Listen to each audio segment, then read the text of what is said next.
Hello friends, आप सभी का स्वागत है आपके अपने YouTube channel bright student portal में। आज का वीडियो हिंदी व्याकरण पर आधारित है, जिसमें हम बहुत ही महत्वपूर्ण विषय भाषा किसे कहते हैं, लिपि किसे कहते हैं, भाषा के भेद क्या होते हैं और हमारी मातृभाषा, हमारी राष्ट्रभाषा क्या है, इसके बारे में जानकारी लेकर आए हैं। तो बिना देर किए चलिए आज का वीडियो शुरू करते हैं। आज के वीडियो का पहला टॉपिक है कि भाषा किसे कहते हैं।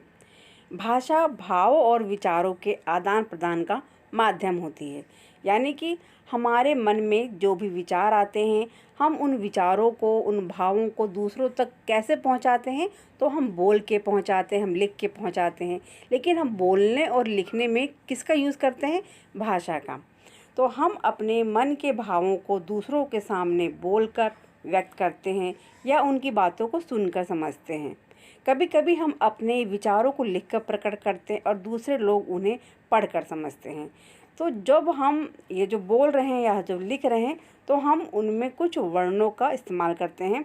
यानी जब हम बोलते हैं तो हम जिन ध्वनियों का प्रयोग करते हैं और लिखते हैं तो हम वर्णों का प्रयोग करते हैं। अब अगला टॉपिक है कि भाषा के कितने रूप होते हैं। तो पहला टॉपिक हमारा हो गया है कि भाषा किसे कहते हैं। दूसरा टॉपिक है कि भाषा के कितने रूप होते हैं। तो हम देखते हैं कि भाषा भाव और विचारों का आदान प्रदान दो प्रकार से किया जाता है, एक तो लिख कर, दूसरा बोलकर। इस प्रकार भाषा के दो रूप हुए, मौखिक भाषा और लिखित भाषा। दूरदर्शन की भाषा मौखिक भाषा के अंतर्गत आती है, या फिर जब हम रेडियो सुनते हैं या टेलीविज़न में हम सिर्फ आवाज़ सुन रहे हैं, तो वो सब भाषाएं कैसी हैं? वो मौखिक भाषा होती है। लेकिन समाचार पत्र या जो हम कोई किताब पढ़ते हैं या कोई भी चीज़, कोई भी पत्र हम पढ़ रहे हैं, तो वो किस प्रकार की भाषा है? वो लिखित भाषा का रूप होती है। अगला टॉपिक जो बहुत ही इम्पॉर्टेंट है हमारे इस हिंदी के वीडियो में, वो है लिपि। लिपि किसे कहते हैं? तो लिपि क्या है, इसको हम देखते हैं। किसी भी भाषा को लिखने के लिए, जैसे कि आप हिंदी लिख रहे हैं या इंग्लिश लिख रहे हैं, उर्दू लिख रहे हैं या पंजाबी लिख रहे हैं, तो हम उनमें अलग अलग अक्षरों का इस्तेमाल करते हैं। तो यही देखते हैं कि किसी भी भाषा को लिखने के लिए विशेष चिन्हों की व्यवस्था को लिपि कहते हैं।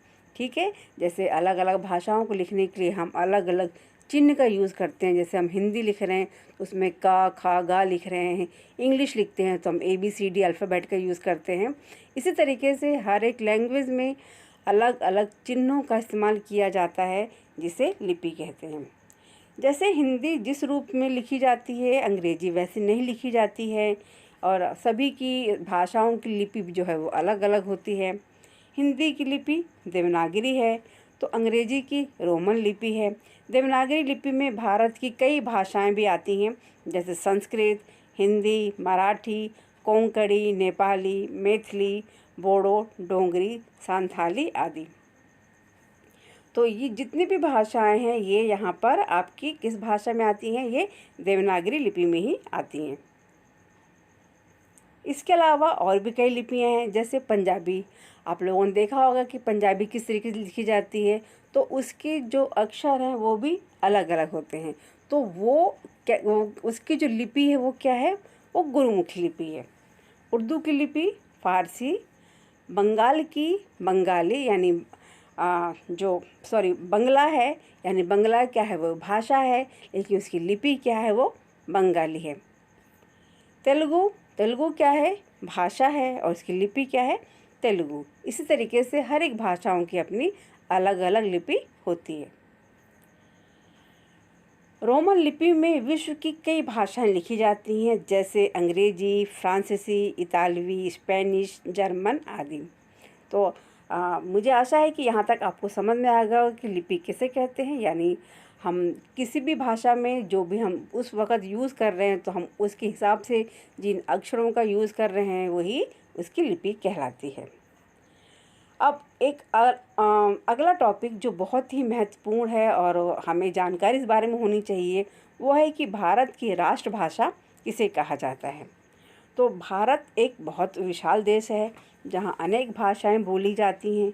हर राज्य की अलग अलग भाषा है, जैसे उड़ीसा की उड़िया, कर्नाटक की कन्नड़, केरल की मलयालम आदि।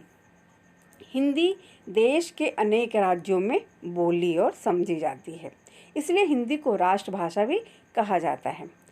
और जैसे हमारा देश आज़ाद हुआ था 15 अगस्त सन 1947 को, ठीक है।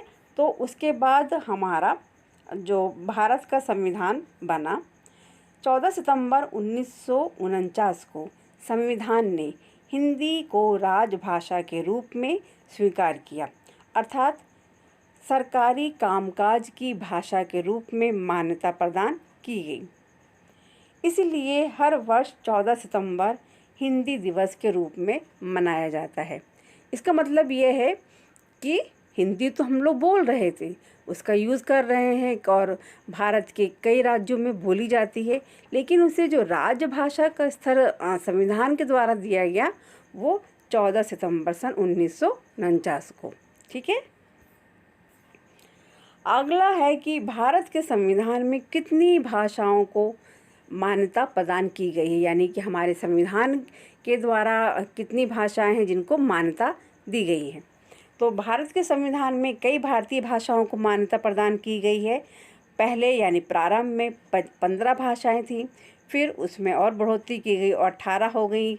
बाद में यानी जो अभी वर्तमान के टाइम में 22 भाषाओं को संविधान की 8वीं अनुसूची यानी कि 8वीं अनुसूची में इसको शामिल किया गया है। तो यहाँ पर कितनी हैं? 22 भाषाएं हैं और इन्हें 8वीं अनुसूची में शामिल किया गया है। ये यहाँ पर भाषाएं दी गई हैं जिन्हें 8वीं अनुसूची में शामिल किया गया। एक बार देख लेते हैं हम।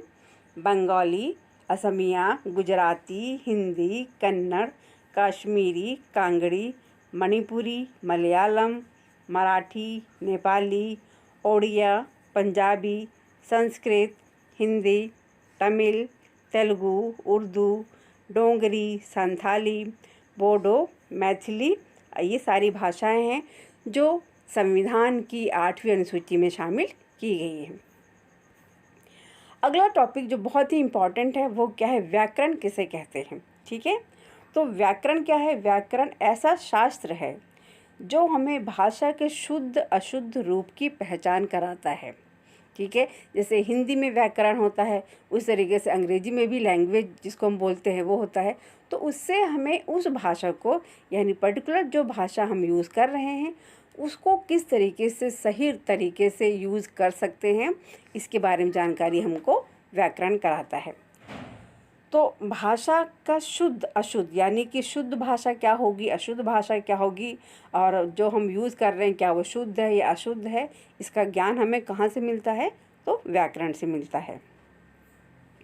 भाषा सीखने के लिए प्रारंभिक कौशल यानी जो पहली चीज़ है वो क्या है? भाषा को सुनना।